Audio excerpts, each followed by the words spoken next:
My sister and I did not speak for 28 years, and I had made my peace with the idea that one of us would die a stranger to the other until a painted wooden horse on a park carousel changed everything. My name is Roberta. I am 62 years old. I live in Kalamazoo, Michigan, and I have a younger sister named Lynn, whom I loved more than anyone in the world for the first 34 years of my life, and then did not speak a single word to for the 28 years that followed. If you have a brother or a sister you have lost this way, not to death but to silence, then you already know the particular shape of this ache, and I am telling you my story tonight because I want you to know how it can end, even after almost 3 decades, even when you are certain it never will. People assume a falling out like ours must have been over something enormous, a betrayal, a crime. The truth is both smaller and sadder than that. It was over our mother, and it was over a house, and underneath those things, it was over a lifetime of small hurts that we had both been carrying since we were girls, and that all came due on the worst day of our lives, the day we buried our mother. Growing up, Lynn and I were close the way only sisters close in age can be. She was 3 years younger, and I was the careful one, the responsible one, and she was the wild one, the funny one, the one who could make our mother laugh until she had to sit down. We shared a room until I left for nursing school. We told each other everything. I was the maid of honor at her wedding, and she was at mine. And when we were young women with young children of our own, we talked on the telephone nearly every day. Two sisters raising their babies a few miles apart, certain that nothing in the world could ever come between us. I can still see us as girls, sharing that narrow back bedroom on Axtell Street, the two of us whispering after lights out, making up names for the people we would marry, planning the houses we would live in next door to each other when we were grown so our children could be raised like siblings. We were going to be the kind of sisters who grew old together on the same porch. We promised each other that. We pinky swore it, the way children do, with absolute solemn certainty, and I do not think either of us ever entirely let go of that picture, even in the worst of the silence, which is maybe why the silence hurt as much as it did. We were not just estranged sisters. We were two women, each haunted by the porch we had promised each other and never got. But there were cracks, even then, the kind you do not notice until something heavy is set on top of them. I had always felt I was the one our mother leaned on, the one expected to be sensible and to handle things, while Lynn was the one our mother adored. The baby, the favorite, the one who got forgiven for everything. And Lynn, I would learn much later, had spent her whole life feeling she could never measure up to me. The older sister who did everything right, who became a nurse, who never disappointed anyone. We each envied the other the thing we thought she had. Neither of us ever said so. That is how families work sometimes. The truest things go unsaid the longest. Our mother got sick when I was 34, and Lynn was 31. It was a long illness, 2 hard years, and because I was the nurse, and because I lived closest, the bulk of her care fell to me. I do not say that to complain, or I'm trying not to, but I will be honest that I carried most of it, the appointments and the medications and the nights, while Lynn came on weekends and brought sunshine and left again. I loved caring for our mother. I also grew quietly, corrosively resentful, and I never said that out loud either, and resentment you do not speak does not go away. It just waits. I want to be careful here, because this is the part where, for many years, I made myself the hero of the story, and I have learned that the moment you make yourself the only hero, you have stopped telling the truth. Yes, I did the lion's share, but Lynn had 2 small children and a husband whose work took him away, and a long drive, and her own quiet terror of watching our mother die, a terror she handled by staying busy and bright and a little bit absent, which I read as not caring, and which was probably just her way of not falling apart. We were both drowning, in our different ways, in those 2 years. I only ever saw my own water. Our mother died on a gray morning in the spring of 1997, and we buried her 4 days later, and it was at the luncheon after the funeral, in the basement of the church, that 28 years of silence began. I gave the eulogy. I remember standing up in that church and talking about our mother's strength and her stubbornness and the way she loved her two girls, and I remember looking out at Lynn in the front pew and feeling, even in the middle of my grief, a flicker of the old resentment, a small, ugly voice saying, "She gets to just sit there and cry, while I have to hold it all together, even now, even today." I'm not proud of that voice, but I think if I am going to tell you this story honestly, you have to know that I did not walk into that church basement as an innocent. I walked in already raw, already counting wrongs, already looking, without knowing it, for a fight. I do not remember exactly how it started. That is the terrible thing about the worst fights of our lives. We remember the wounds, but not the first blow. I know it began with the house, our mother's little house, and what would be done with it. I know that I was exhausted and hollowed out from 2 years of caregiving and 4 days of arrangements, and that Lynn said something about wanting to keep the house, and that I heard in it, rightly or wrongly, the voice of a sister who had not been there for the hard part now wanting her share of what was left. And I said something cruel. I said she had no right to that house when she had not so much as changed a bedsheet in 2 years. And Lynn went white. And then she said the thing I have carried like a knife ever since. She said that our mother had always told her I was the cold one, the one who loved out of duty and not out of heart, and that now she finally believed it. I do not know if our mother ever really said that. I have spent 28 years not knowing. It may have been a cruelty Lynn invented in the heat of the moment, or it may have been true, and I think the not knowing is what made it impossible to forgive, because she had reached past me and put words in our dead mother's mouth, and there was no way to ever check them, no way to ever make it right. We said a few more things, each worse than the last, in the basement of that church with the ham sandwiches going warm on the table. And then Lynn gathered her family and left, and that was the last time I spoke to my sister for 28 years. That single sentence did more damage than anything else either of us said, and I have thought about why. I think it is because it was not just an insult, it was a verdict, and it claimed to come from the one person we had both just lost, the one person whose love we had spent our whole lives competing for. By telling me our mother thought I was cold, Lynn took the thing I was most afraid of, that all my dutiful caregiving had been a poor substitute for a warmth I did not have, and she stamped it with our dead mother's name. I could not argue with a dead woman. I could only hate the sister who had spoken for her. And so I did, for 28 years, because it was easier than facing the fear underneath the hate, which was that the cruel thing might have been true. People always ask, when they hear this, how a thing like that can last so long. How two grown women who loved each other can let a single afternoon harden into 3 decades. And the answer is that it does not happen all at once. It happens one unmade phone call at a time. The first year, we were both too angry and too wounded. The second year, too proud. By the 5th year, the silence had become a fact of life, a thing other people in the family had learned to work around, seating us at different tables, knowing not to mention one of us to the other. By the 10th year, I genuinely did not know how I would even begin. What do you say after 10 years? Where do you even start? The longer it went, the higher the wall got. Until reaching over, it felt more impossible than just leaving it standing. There were moments, in the early years, when I almost reached out. I would draft a letter in my head while I was driving. I would get as far as picking up the phone on the anniversary of Mom's death.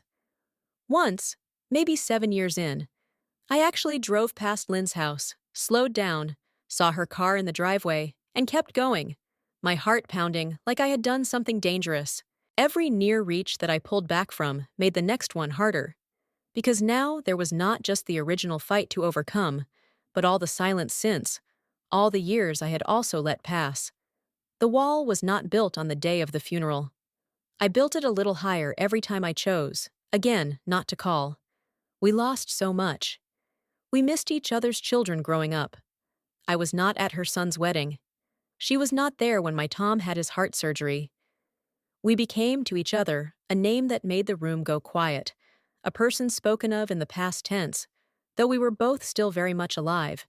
2 old women in the same mid-sized Michigan city, shopping at different grocery stores, attending different churches, arranging our whole lives, without ever saying so, around the goal of never having to see each other. I used to torture myself with the math of it. Lynn became a grandmother, and I did not know the child's name. I became a grandmother, and she did not know mine. Our children, who had been close as cousins when they were small, grew up into adults who barely knew each other, inheriting a feud they had no part in, because that is what these silences do. They do not stay between the two people who started them. They spread out and poison a whole family tree. They cost people their cousins and their aunts, and their sense of where they come from. I told myself for years that the fight was just between me and Lynn. It was never just between me and Lynn. It took two little girls on a carousel to show me how many people had been quietly paying for it. My husband, Tom, before he passed 4 years ago, used to gently ask me, every so often, whether I might not want to call Lynn.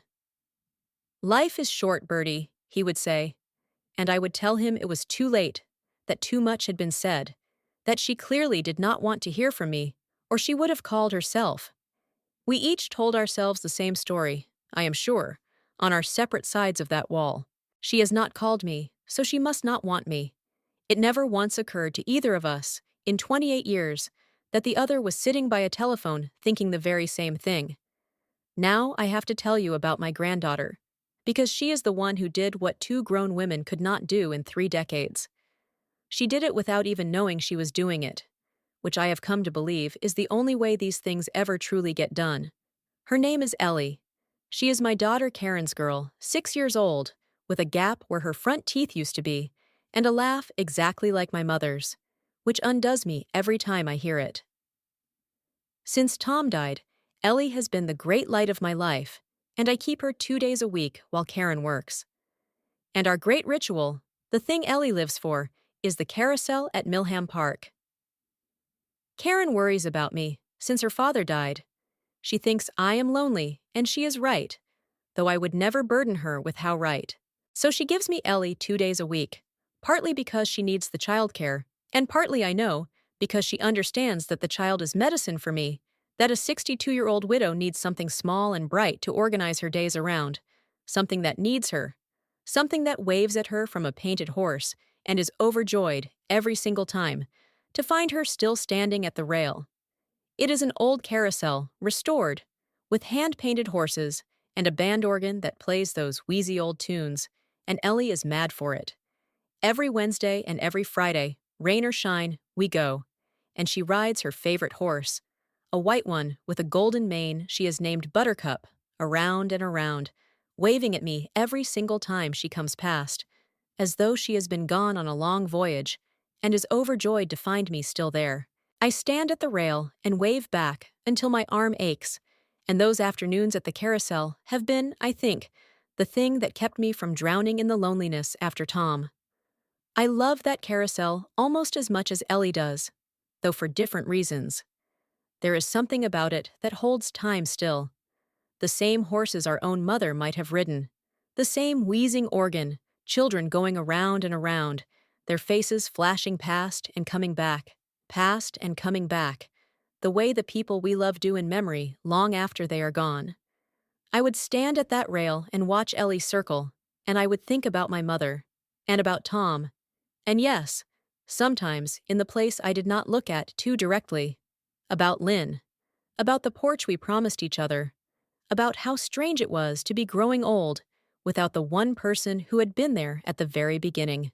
It was at the carousel last autumn that Ellie made a best friend. The little girl's name was Mia, and she was just Ellie's age, and the two of them took to each other the instant and total way that only small children can, the way that skips all the careful steps adults take and goes straight to holding hands. Within 10 minutes, they were inseparable. They rode the horses together, Buttercup and the black one Mia favored, and they shrieked and laughed and waved at their grandmothers, and afterward they begged for ice cream and sat on a bench swinging their legs and planning, with great seriousness, to be best friends forever. I remember the first afternoon they met, because Ellie talked about Mia the whole way home. Mia this and Mia that. Mia has a dog. Mia lost the same tooth I did. Mia is my best friend, now Grandma. Did you see? I remember thinking how easy it was for them, how a 6-year-old can acquire a best friend in the time it takes an adult to decide whether to make eye contact. I did not think anything of the grandmother on the far side. Why would I? To me, she was just another tired, devoted old woman doing for her granddaughter exactly what I was doing for mine. The two of us bookending a carousel full of other people's joy. And Mia, it turned out, was also at the carousel every Wednesday and Friday, brought by her grandmother, just as Ellie was brought by me. I noticed the other grandmother, of course, but only the way you notice anyone. She sat at the far end of the carousel, on the opposite side from me, an older woman with white hair, and we did the thing two grandmothers do: the small nod, the tired smile of solidarity across the heads of our grandchildren. We never spoke. She kept to her side and I kept to mine, and I thought nothing of it for weeks, beyond a vague sense that there was something familiar in the way she held herself, something I could not place and did not try to. I have gone back over those weeks so many times since, trying to understand how I could have sat 30 feet from my own sister and not known her. But 28 years is a long time, and we change. And more than that, I think I had simply trained my eyes, over all those years of arranging my life to avoid her, never to really look at a white-haired woman of about that age and let myself wonder. The mind protects the wound. I had spent so long not seeing Lynn in every crowd, in every grocery store, that when she was finally right in front of me, my eyes slid off her out of pure old habit. We can be most blind, I have learned, to the very thing we have spent the longest avoiding. The girls, though, the girls wanted us to meet. They could not understand why their two grandmothers, the two most important people in their small worlds, stayed on opposite sides of the carousel like that. Ellie would tug my hand and say, "Grandma, come meet Mia's grandma. She is so nice." And I would smile and say, "Maybe next time, sweetheart, the way you do." And across the way, I would see Mia tugging at the other woman, and the other woman shaking her head gently, the same way I was, both of us, for reasons I did not yet understand, keeping to our own sides. It was the children who forced it, in the end. One bright, cold Friday in November, the two girls simply took matters into their own small hands. They each grabbed their grandmother by the hand and pulled, dragging us both toward the bench in the middle, toward each other, laughing at their own cleverness, and there was no polite way to resist a determined 6-year-old without making a scene, and so I let myself be pulled, smiling, getting ready to make pleasant small talk with a stranger, and the other woman was pulled toward me at the same time, and we came around the curve of the carousel and stood up straight and looked at each other properly for the first time. I have wondered, since, whether the girls somehow sensed it, whether children, who are so much closer to the place we all come from, can feel a blood tie that the adults have buried. I do not really believe in such things, and yet, out of every child in that park, my granddaughter and my sister's granddaughter found each other in 10 minutes and decided, with the absolute authority of the very young, that they belonged together. Maybe it was pure chance, or maybe family knows family, even when it has never been introduced, even when the grown-ups have spent 30 years pretending the connection does not exist. I have stopped needing to know which it was. I'm just grateful they were too young to have learned our silence. And it was Lynn. It was my sister. 28 years older than the last time I had seen her. Her hair gone fully white, lines on her face that I had not been there to watch arrive. But unmistakably, instantly, my Lynn, my baby sister, standing 3 feet from me with a 6-year-old girl's hand in hers, and the band organ wheezing its old tune, and both of us absolutely frozen. Everything went very quiet and very loud at the same time, the way it does in the worst and biggest moments. The band organ kept wheezing its tune. The girls kept laughing somewhere near my knees, and inside that noise, there was a roaring silence in which I simply looked at my baby sister's face, the face I had memorized before I memorized my own, and watched 28 years fall away and 28 years pile up, both at once. She was old. When had she gotten old? I had not been there for a single day of it, and the grief of that, the grief of all the days I had missed, written right there in the lines of her dear familiar face, hit me harder than anything had since Tom died. I learned later that she had recognized me weeks before. She had known, those first afternoons, exactly who the woman across the carousel was, and she had said nothing and kept to her side, just as I would have done if I had been paying enough attention to recognize her. We had been coming to the same carousel twice a week for over a month. Our granddaughters had become best friends, and the two of us had been so practiced, after 28 years, at the art of not seeing each other, that we had nearly managed not to notice we were sitting 30 feet apart every Wednesday and Friday. Because here is the thing neither of us had known. Mia is the daughter of Lynn's son, the son whose wedding I missed, and Ellie is the daughter of my Karen, which means that those two little girls, those two instant best friends who could not be pried apart, are second cousins. They are family. They had found each other across a crowded park, out of all the children in Kalamazoo, and become inseparable, with no idea that they were already bound by blood, that their grandmothers had once shared a bedroom, that they belonged to each other before they ever met. Whatever you want to call the thing that arranges such moments, it had reached down into that park and put my mother's two great-granddaughters on the same painted horses, and it had used them to drag two stubborn old women off their separate sides of the carousel and set them face to face at last. It staggers me still. Of all the parks in the city, of all the carousels, of all the days and all the hours, our two granddaughters were brought to the same painted horses at the same time, by the two of us, week after week.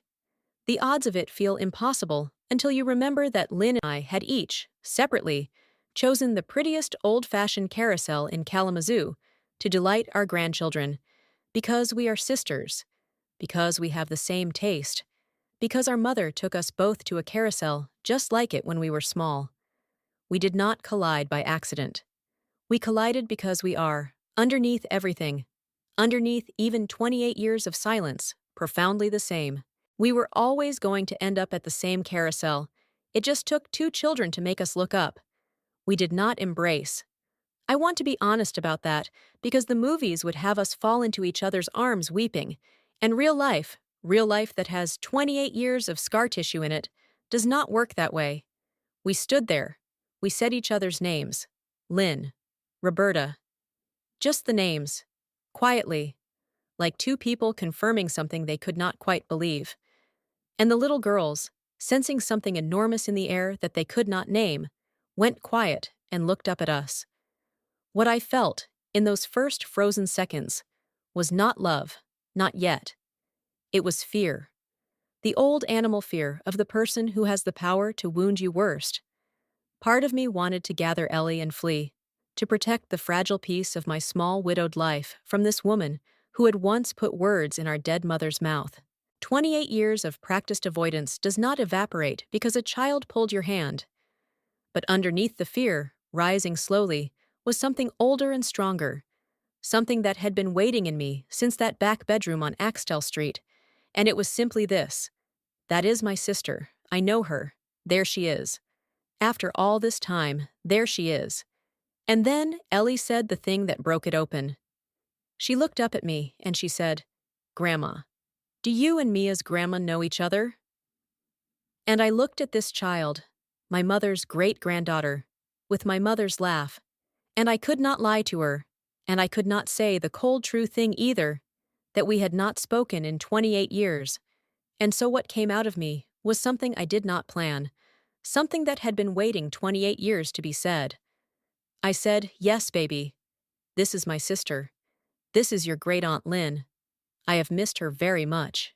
And Lynn made a sound I will never forget, a kind of broken breath, and her eyes filled, and the girls, delighted, not understanding any of it, began jumping up and down, shouting that they were cousins. They were cousins. They had known they were special. And the two of us stood over them in the cold November sunlight and wept, finally, at last. 28 years too late, and yet somehow exactly on time. We sat on that bench for 2 hours while the girls rode the carousel until the attendant let them ride for free. And we talked. We started carefully, the way you test ice, and then it all came pouring out. Everything, the funeral and the house, and the cruel things, and the long silence. It was Lynn who said sorry first, which surprised me, because in my version of the story, the one I had told myself for decades, I was always the one owed the apology. She said it simply. She said, "I have been sorry for 28 years, Bertie, and I did not know how to say it. And then so much time went by that being sorry felt like it was not even enough anymore." And I heard, in her voice, the exact thing I had been carrying in mine, the way an apology that waits too long starts to feel impossible, the way the size of what you owe can become the very reason you never pay it. And I told her I was sorry too, for the cruel thing about the bedsheets, for the years, for all of it. And the strangest thing happened. The apologies, which I had built up in my mind into these enormous, impossible mountains, took about 4 sentences. That was all. 4 sentences, after 28 years. We could have said them at any point. We could have said them on the phone in Tisica divit sot devanos devosum. I learned things that afternoon that rearranged 28 years. I learned that Lynn had not meant to keep the house out of greed, but because it was the only place she still felt close to our mother, and she had been too proud and too hurt to say so. I learned that she had regretted the thing she said about me being cold within an hour of saying it, and had been too ashamed to call. I learned that she had picked up the phone to call me 100 times over the years, on my birthday, on the anniversary of our mother's death, after she heard through a cousin that Tom had died, and had hung up every time, certain I would reject her, certain I had never wanted her anyway. And I told her my side, the resentment I had never spoken, the exhaustion, the way I had felt invisible in my own devotion. We sat there and we handed each other, piece by piece, the truths we had been too proud to share when they might have saved us decades, and the great and terrible lesson of it, the thing I cannot stop thinking about, is that we had wanted the exact same thing the entire time. We had each spent 28 years longing for the other, and certain the other did not long for us. The wall we could not climb had no foundation at all. It was made entirely of two people each waiting for the other to go first. We talked about our mother too, really talked about her, for the first time as two grown women instead of two competing daughters. And Lynn told me something that I will carry for the rest of my life. She said that near the end, in one of those weekend visits I had resented her for, our mother had taken her hand and told her to look after me. "Your sister carries everything," our mother had said. "She loves so hard she does not know how to put it down. Take care of her when I am gone." And Lynn had been about to tell me that, she said, at the funeral, before it all went wrong, before the house and the cruel words, she had been carrying that message to me, and instead, in her grief and her hurt, she had twisted it into a weapon and told me our mother thought I was cold. The truth was the opposite. Our mother's last thought of me was that I loved too hard. Lynn had been holding that gift for me for 28 years, buried under one terrible sentence, and she finally got to hand it to me on a park bench while our granddaughters rode painted horses. That was 8 months ago. My sister and I talk on the telephone nearly every day now, the way we did when we were young mothers, and it is astonishing how quickly the rhythm came back, how the 28 years can feel, on a good day, like a long bad dream we have both finally woken from. We are old women now. We do not have another 28 years to waste, and we both know it, and so we waste nothing. She comes for Sunday dinner. I go with her to the cemetery to visit our mother, something neither of us had been able to do near the other for 3 decades, and we stand at that grave together, and I think our mother, wherever she is finally able to rest.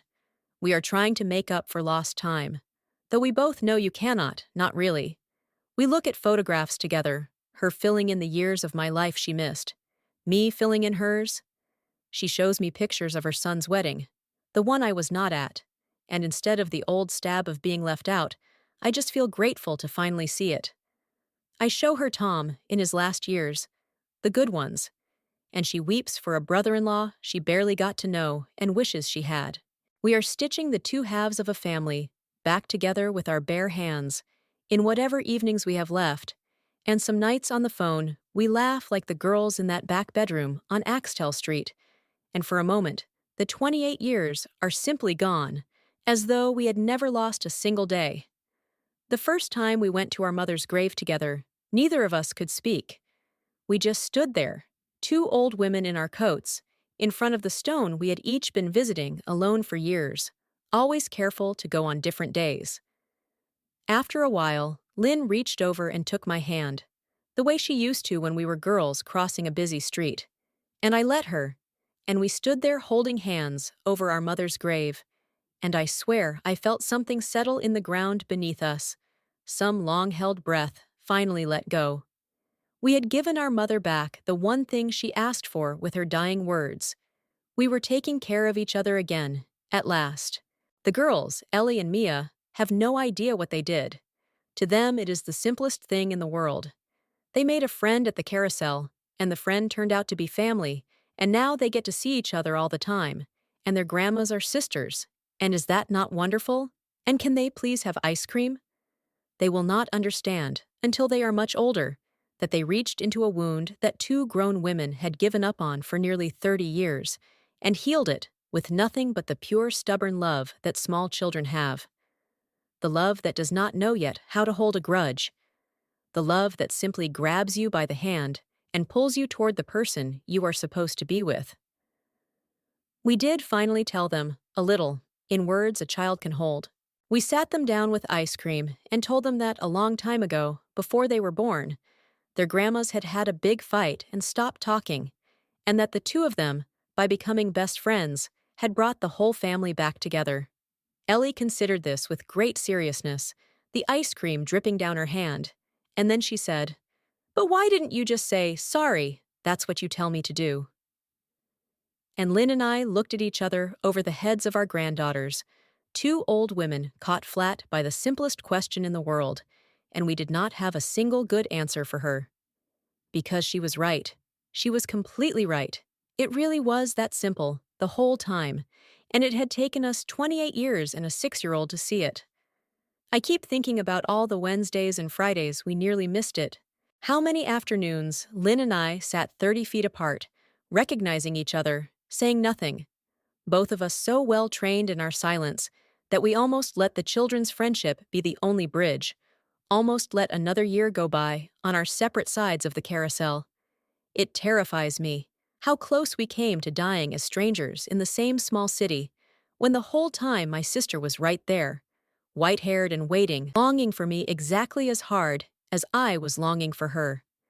And I think about the years before the carousel too, all the ordinary days when either of us could have picked up a telephone. That is the part that is hardest to forgive myself for. We did not need a miracle. We did not need fate to seat our grandchildren on the same horses. Any Tuesday in any of those 28 years, I could have dialed 7 numbers and said, "Lynn, it's me. I miss you. I'm sorry. Can we stop this?" The bridge was always there. I just kept deciding, day after day after day, not to walk across it, and I called that decision pride, and pride is a very expensive thing. It cost me my sister for 28 years. Do not let it cost you what it nearly cost me. So I want to say something tonight to anyone listening who has a sister, or a brother, or a child, or an old friend, someone you loved once and lost not to death, but to silence, to pride, to a fight whose every wound you can still recite, but whose first blow you can no longer quite remember. You do not know that they do not want you. You have told yourself that story for years, maybe for decades, the story that says they would have called if they cared, so their silence must mean they do not. But I am here to tell you, from the far side of 28 wasted years, that the person on the other side of that wall is very likely telling themselves the exact same story about you. Two people, each certain they are unwanted, each waiting for the other to go first, while the months pile into years and the years into a lifetime. The wall between you may have no foundation at all. It may be holding itself up out of nothing but the fear that you will be the only one who reaches. Be the one who reaches. Do not wait for a carousel and a pair of 6-year-olds to do for you what you could do tonight with a telephone and a little courage. Pick it up. Dial the number you still know by heart. You may not get 28 years back, but you might get whatever years are left. And I promise you, having watched my sister's face come around the curve of that carousel after a lifetime apart, that whatever is left is worth more than all the pride in the world. Thank you for sitting with me tonight. If this story reached someone you have been missing, go and call them, or sit a while with the thought of them, and then come back and sit with me again soon.